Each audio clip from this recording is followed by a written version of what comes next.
Indian বা বলিউড নায়িকাদের ছবির প্রয়োজনের স্বার্থে অনেক সময় নিজেদের শরীর প্রদর্শন করতে হয়, কিন্তু অনেক সময় অনিচ্ছাকৃতভাবেই ক্যামেরার সামনে উন্মুক্ত হয়ে পড়ে তাদের শরীর।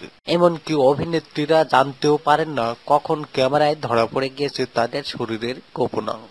একবার তেমন ভাবেই ক্যামেরার সামনে উন্মুক্ত হয়ে গেছিল বলিউড অভিনেত্রী কারিনা কাপুরের নিতম্ব। সময়টা ছিল 2001 সালের। সেই বছরই মুক্তি পায় কারিনা কাপুর অভিনীত রোমান্টিক থ্রিলার ছবি আজনবী। এই ছবির মুখ্য চরিত্রে ছিলেন ববি দেওল, কারিনা কাপুর, সেই সঙ্গে ছিলেন বিপাশা বসু এবং অক্ষয় কুমার। এই ছবির শুটিং চলাকালীন সময়েই ঘটে যায় কারিনা কাপুরের সেই অপ্রত্যাশিত শরীর প্রদর্শনের ঘটনা। ছবিতে ববি আর কারিনা স্বামী স্ত্রীর ভূমিকায় অভিনয় করেছিলেন। তাদের অভিনীত চরিত্র দুটির নাম হয়েছিল রাজ আর প্রিয়া।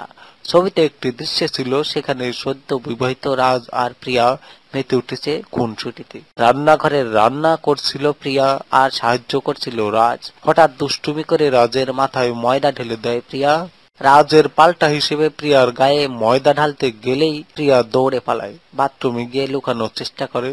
নাসো রাজ তাকে বাথরুম পর্যন্ত ধাওয়া করে। বাথরুমে তখন বাথটা পরিপূর্ণ হয়ে রয়েছে জলে। খুনসুটি করতে করতে দুজনে পড়ে যায় সেই পানিতে। সেই দৃশ্যেরই একটি অংশে অসাবধানতা বশত কারিনার কামিজের উপরের অংশ সরে যায়। কামিজের নিচের সালোয়ার তখন পানিতে ভিজে স্বচ্ছ হয়ে গিয়েছে, ফলে সহজেই সালোয়ারের কাপড় ভেদ করে উন্মুক্ত হয়ে ওঠে কারিনার নিতম্ব।